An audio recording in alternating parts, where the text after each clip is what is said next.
The history of marijuana in 4 minutes and 20 seconds. 5,000 years ago, the Chinese Emperor Shennong used marijuana. He wrote about its medicinal values. It helped gout, malaria, and rheumatism. Ironically, it was also a cure for absent-mindedness. Over the millennia, use of weed spread to the Indians, dots not feathers, who used it recreationally. Europeans were smoking the herb by 500 AD. The Muslims also like to get stoned. The Quran bans the use of alcohol, so they created hashish, its use spreading through Persia and North Africa in the 12th century. Thanks to the Spanish, marijuana crossed the Atlantic in 1545. Olé. The English brought weed to Jamestown in 1611, where it became alongside tobacco a commercial crop. Its fibers used for rope, cloth, and paper. George Washington and Thomas Jefferson were both marijuana farmers. Jefferson wrote the Declaration of Independence on paper made from the plant. The first American flag was woven from marijuana fibers. God bless America. Between 1850 and 1942, marijuana was listed in the United States Pharmacopoeia. And just as Emperor Shennong had realized almost 5,000 years earlier, it could be used to help with rheumatism, along with relieving nausea and labor pains. During this time, cotton overtook marijuana as the major cash crop in the southern United States. In 1910, the Mexican Revolution brought many immigrants to the United States. They brought with them recreational marijuana use. Anti-immigrant sentiment sparked the first legal attacks against marijuana, and in 1913, California became the first state to make pot illegal. In the Roaring '20s, cannabis really hit its recreational stride. Jazz musicians and showbiz types were the main users, spreading its use through clubs called tea-pads sprouting up in cities around the country. These clubs were not initially considered a threat, as patrons caused no problems in the community and the drug wasn't illegal. This soon changed as racism again raised its ugly head. The white establishment believed that marijuana was causing white girls to sleep with black men and breaking down the social order. By the 1930s, the U.S. Federal Bureau of Narcotics claimed marijuana was addictive and that it was a gateway to stronger narcotics. In 1936, the infamous and now cult movie Reefer Madness was released, financed by a church group. Who else? The movie claimed smoking marijuana would lead to manslaughter, suicide, rape, and insanity. By the 1950s, marijuana became part of American high culture, with Beat Generation writers and tokers like William S. Burroughs, Jack Kerouac, and Allen Ginsberg forming the vanguard. The 1960s saw marijuana break on through to the new countercultural mainstream, smoked by hippies, dropouts, war protesters, students, and the Beatles. It became an enduring symbol of rebelling against conformity and authority. Insanity took hold of the U.S. Congress in 1970 when they passed the Controlled Substance Act, the law that classified heroin, LSD, and marijuana as Schedule I drugs. In 1975, the Mexican government destroyed the entirety of its country's marijuana crop. Colombia became the main weed supplier to the U.S., and the drug cartels were born. During the Reagan-Bush years, the war on drugs created a zero-tolerance policy for marijuana use. Mandatory sentencing for possession explodes the prison population. Millions of young men, mostly black and Hispanic, are incarcerated for nonviolent drug-related crimes. The prison industrial complex rises. Today, the United States has 25% of the world's prison population and incarcerates more of its citizens than any country in the world. In 1993, Bill Clinton becomes president of the United States. He admits to having used marijuana. During the 90s, marijuana use comes back into fashion. In 1996, California becomes the first state to legalize medical marijuana. Alaska, Oregon, and Washington follow suit in 98. Maine does the same in 99, as do Nevada, Colorado, and Hawaii in 2000. In 2001, George W. Bush is given the presidency of the United States. He also admits to using marijuana. During W's presidency, Montana, New Mexico, Michigan, Vermont, and Rhode Island legalized medical marijuana. Marijuana goes mainstream. World-class athletes, business people, politicians, and entertainers all come out of the marijuana closet. The stigma fading. In 2009, Barack Obama becomes president. That guy admitted to smoking a lot of weed. Arizona, Connecticut, Delaware, Illinois, Maryland, Massachusetts, Minnesota, New Hampshire, New Jersey, New York, and D.C. all make medical marijuana legal during the Obama presidency. In 2012, Washington and Colorado become the first states to legalize recreational marijuana use. In 2014, Florida goes to the polls on November 4th. What happens next is up to us.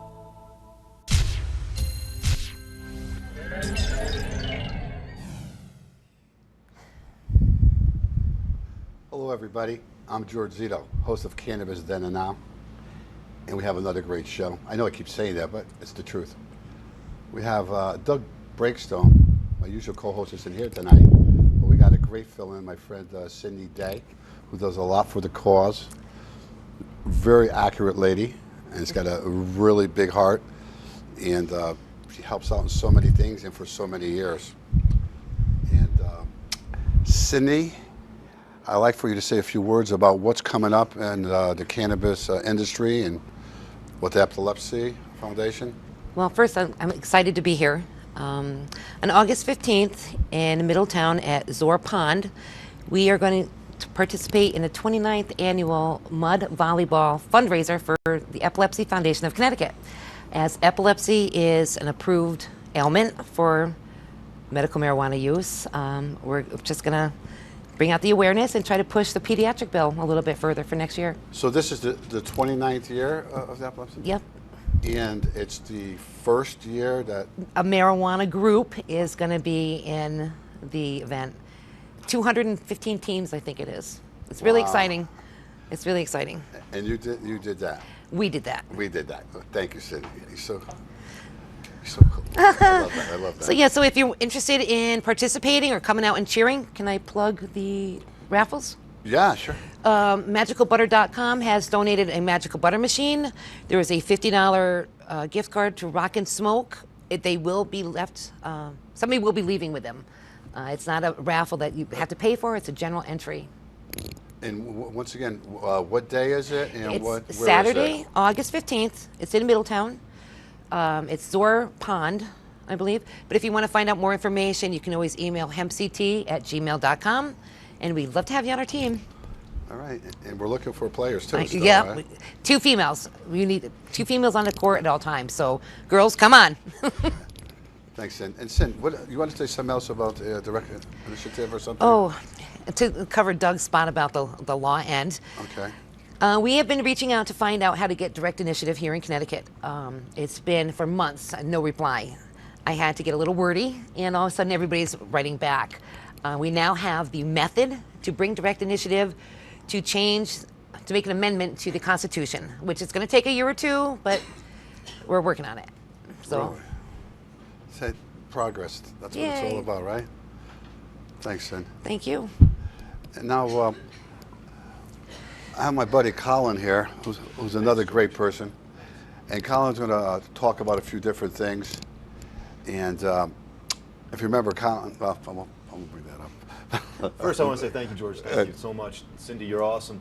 215 teams? Yeah. Wow. And this is the first year that anybody's even considering medical marijuana. Yeah, not just medical. We're just, Well, it's marijuana because it's, yeah. it's going to progress. That's a big step. That's a huge It is. step. It's That's very exciting. exciting. It is. Also in August, from August 21st to 23rd, the Students for Sensible Drug Policy at UConn are going to be hosting their beginning of the year summit on drug policy reform. They're a great group up at UConn in stores. If you get a chance, please stop by and check them out August 21st to 23rd. They do a lot of work for drug policy change, whether it be Connecticut and nationwide. They're one of the foremost leaders in drug policy change as far as student group goes. Anybody who's ever been part of the SSDP is pretty much employed in the industry one way or the other. It's an amazing group. They do awesome stuff.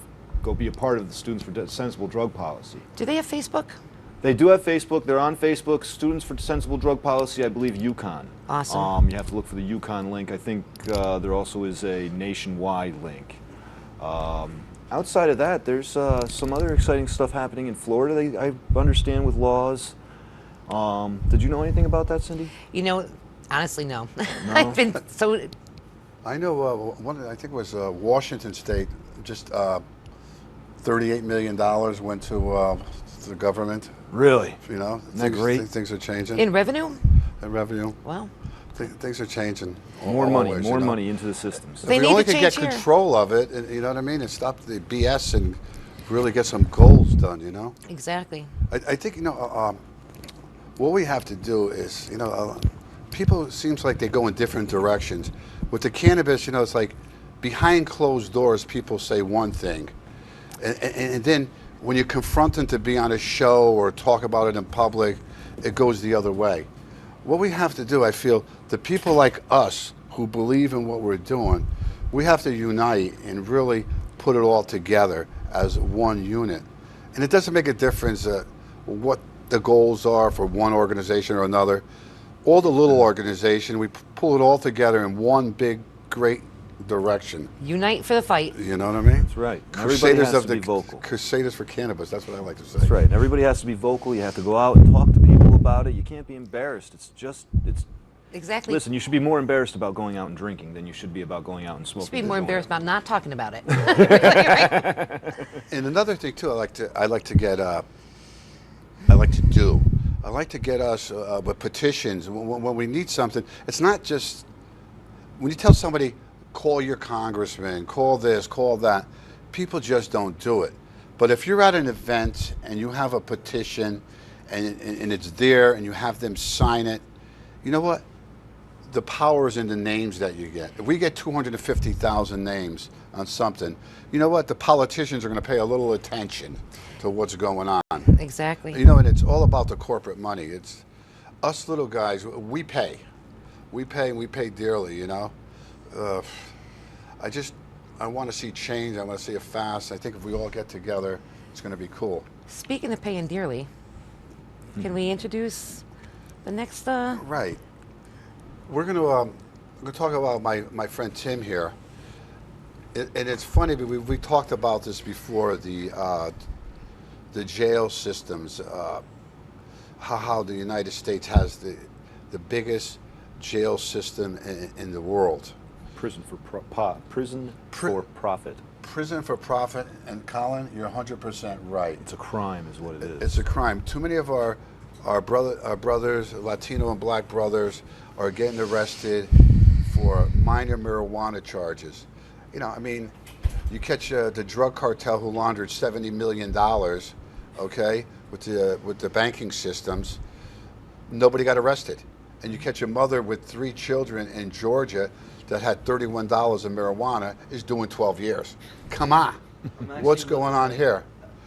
And, you know, things like this happen to people we know, people that are in our life, people that live in West Haven. It happens to everybody. And you know what? We have somebody here that it happened to. It's our friend Tim, and he's going to tell you a little bit about what happened. Tim, tell us what happened to your brother.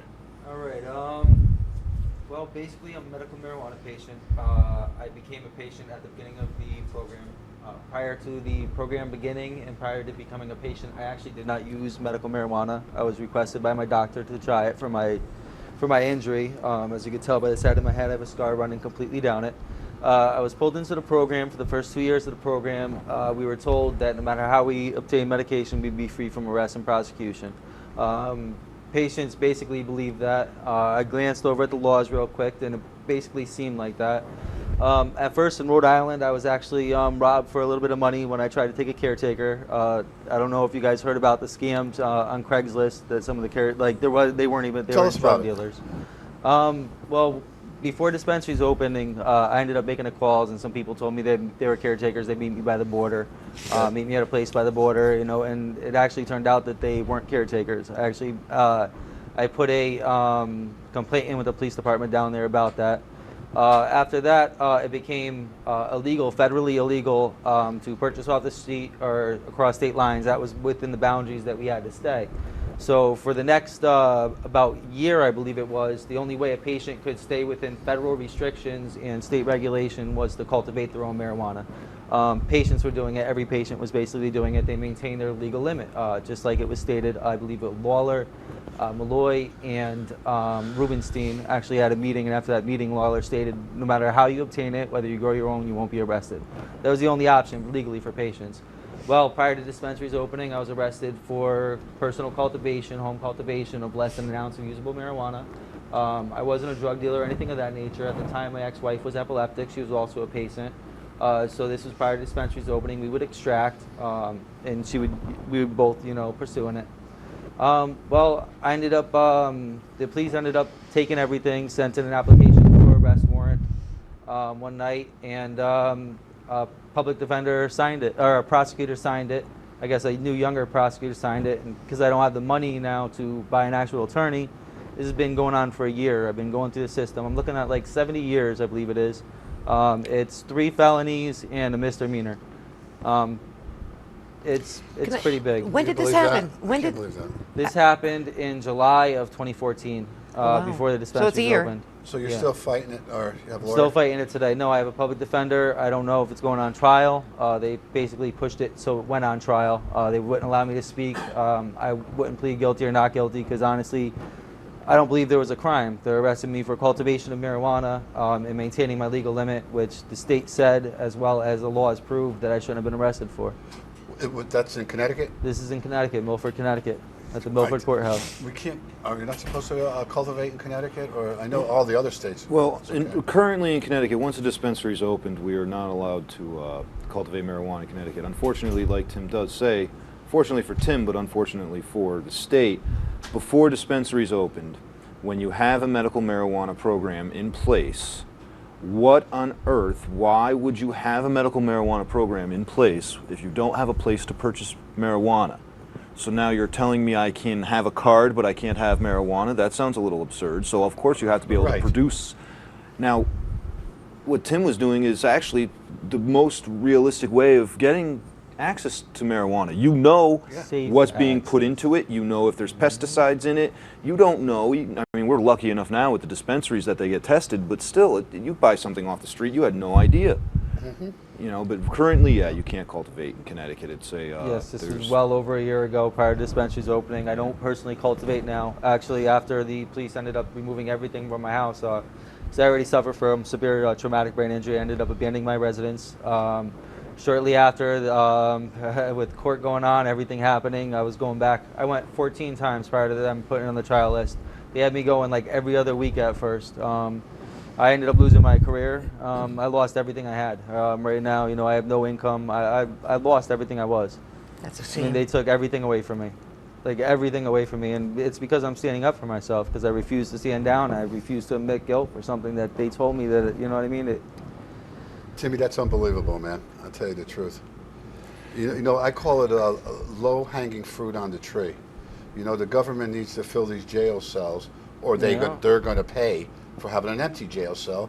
So a person like yourself, the low-hanging fruit, gets picked off the tree, and they want to put you in jail for BS. For medical marijuana. for less than medical- 2.5 ounces. No, Not even less an than ounce. an ounce. Less than an ounce. So less than an ounce. $400 worth of product. They probably spent who knows how many Exactly. thousands of dollars Exactly. to pursue this and to prosecute this. Yeah. And how many more thousands of dollars are they going to spend prosecuting this in the courts? And how many thousands of dollars they're going to spend to keep you in jail? In Yeah. fact, I believe the word is a dichotomy. Isn't this gentleman caught up in a dichotomy or something like that? Well, the thing is, I wasn't even a user. I didn't use medical marijuana. They told me that it would be of my interest. They said it right on the doctor's notes, which are confidential and I can't show anybody. But I could actually quote them, correct? Is that legal?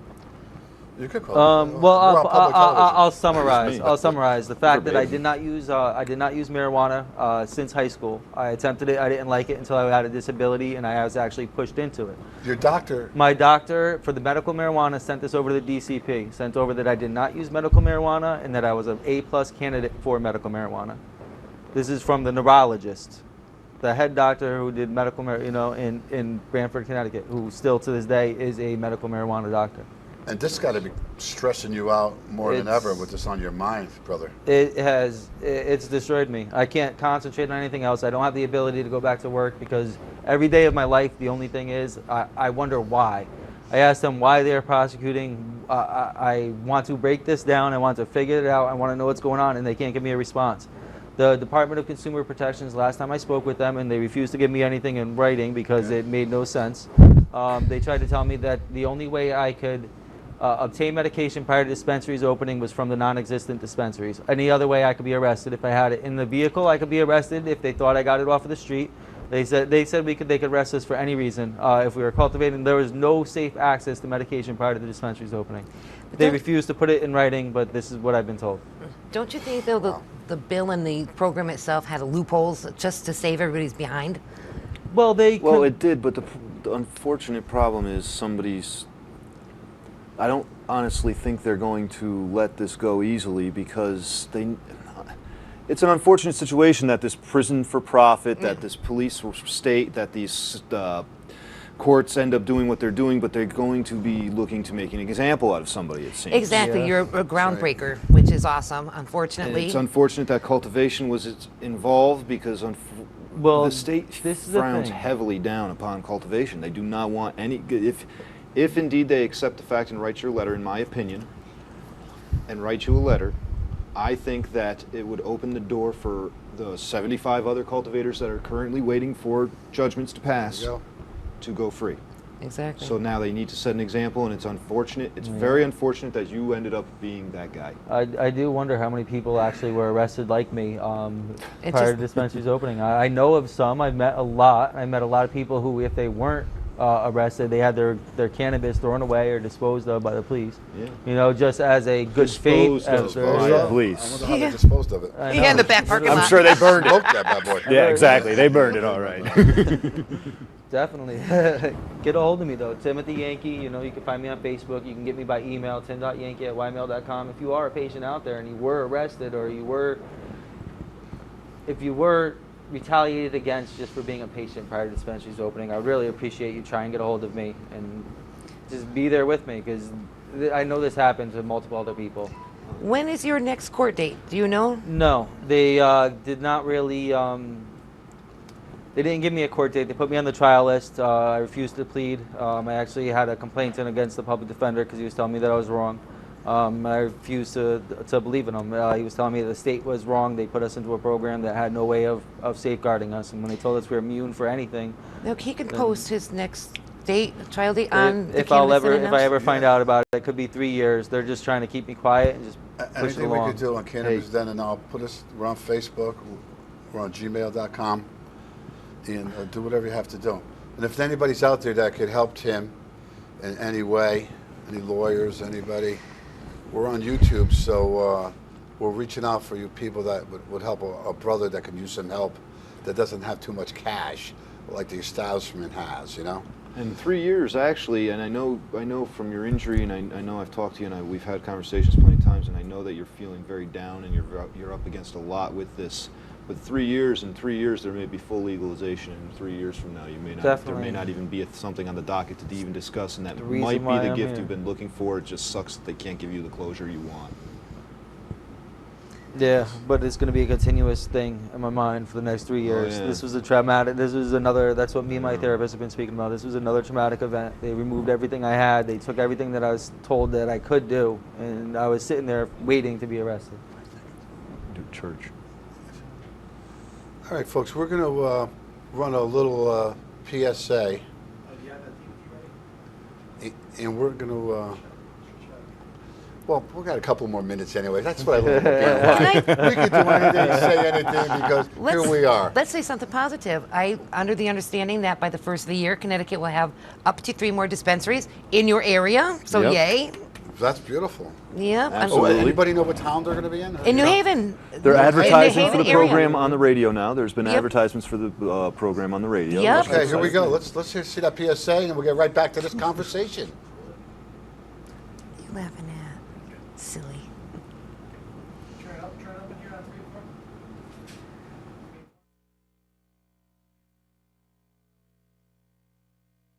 Can't wait to have New Haven, Hamden, and West Haven join our carnival.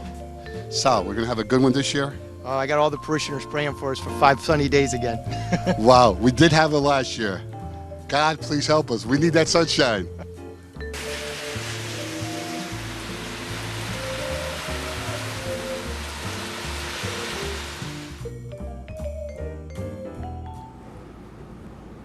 Hi, everybody. We're back. That was a great PSA. I'm helping my church out that we have a carnival, and they could use the help. We do a lot of good in our neighborhood with the homeless, battered women. We just give. It's important. And, you know, it's all about giving. You know, that's what we're here for too. That's important, You and know? cannabis does give back to the You community. know, too. we got to give, and we got to unite, and we got to do it all. You know, it's on us. The big money people don't really care. You know what I mean? Some don't. But- Some do. Well, I'm talking to big money people. Big money people, that Don't contradict me. pharmaceuticals. Yeah. Silly guy. Gennaro, sorry. let her have it. All right. But anyway, I'm only teasing. So you know that. And, It's really sad, though. It is a sad situation that we're living. You know. But without us, we couldn't. And, you know, before Progress. we got a few more minutes left, I'd like to talk about the Schedule 6 drug. Schedule 6 drugs are like opiates and things like that that the doctors give you for painkillers. You know, you get marijuana, which is a Schedule 1 drug. same as heroin and I think hallucinogenics, LSD or something. Yeah. Those are all Schedule 1. Actually, Schedule 1 drug, you can't experiment with it. You can't do anything with it. You only can do is get arrested. And I know why, and we'll have another show where we discuss why. It's all the big politicians and all the money goes to make it look bad for us. But I know Colin has a couple of good points that we were talking about a few minutes ago about this subject. Colin, would you like to expand on that? Sure. Cannabis is the #1 safe alternative for the treatment of pain. Pain right now is an unfortunate plague on society. Everybody's in pain. Back pain, shoulder pain, sports injury pain, some sort of pain. The doctor gives you a pill, you get to take the pill. After a while, you can't get these pills anymore because there are actually responsible doctors, which is great. And then you decide that you're still in pain and somebody on the street says, hey, maybe you want to try this stuff, and they give you heroin. And who knows if you're going to snort it, shoot it, smoke it. I don't know what you do with the stuff. All I know is that people are dying every day from something called heroin. You're losing your mothers, you're losing your fathers, your brothers, your sisters, your children from heroin. Cannabis oil is a safe alternative for pain relief, and it will never kill a single person you love or that loves you. It's unbelievably true. You can't ignore it. And quite honestly, George, I can't believe that there's as much opposition against cannabis as there is. I know exactly what you're saying. And look at the different strands that could, like Charlotte's Web. Yep. Charlotte. Oh yeah, Figgy. CBD oil. I mean, that's CBD great. oil. I mean, oh, you don't get high. It's not getting high. These people don't understand. We're not killing pain. We're not trying to get an altered sense of awareness. We're just trying to get a little bit of relief, whether it be from pain. I suffer from PTSD. Tim's got TBI. A little bit of relief from the pain every day. Somebody who's clearly suffering from chronic pain, which is not currently a qualifying condition, which is unfortunate, needs to have access to cannabis oil so that they don't die in the future from a switch to heroin. True. And a lot of our brothers and sisters are going that route. They can't buy the opiates, and what's happening is they're going to the heroin. Exactly, because it's a safe. They think it's the only They think it's an affordable alternative. It's Right. the affordable alternative Death to the alternative, pills. You know? Yeah, exactly, and it's not an alternative. It's an opening towards death. It's an opening towards the end of your life, and it's an opening to send your loved ones away from you. It's a horrible, horrible thing. Well, you know what? This half hour goes by so darn fast. But I'd like to thank everybody for being on this show. I have a special guest right over there. It's my son, Gennaro. Gennaro helps me out in a lot of things that I do. He's a good boy. Gennaro is going to help us out with the volleyball. He's getting some people together to play. Thank you very much. He's going to play in the mud volleyball team. And he's just one great kid. I'm proud to have him as a son. Cindy Day, my lady here, the woman that gets things done. Colin, Thank you. the rock and roll doctor of Thank the you soul. so much. Tim, we appreciate what you did. You know, and remember, Thank you brother. for the fight, Tim. Thank you. Remember all my brothers and sisters. It's all about us focused. We're the crusaders for cannabis. Let's do this thing together. You know, we need each other. We love you. Peace. Peace, everyone. Join the fight. Join the fight. Don't be it.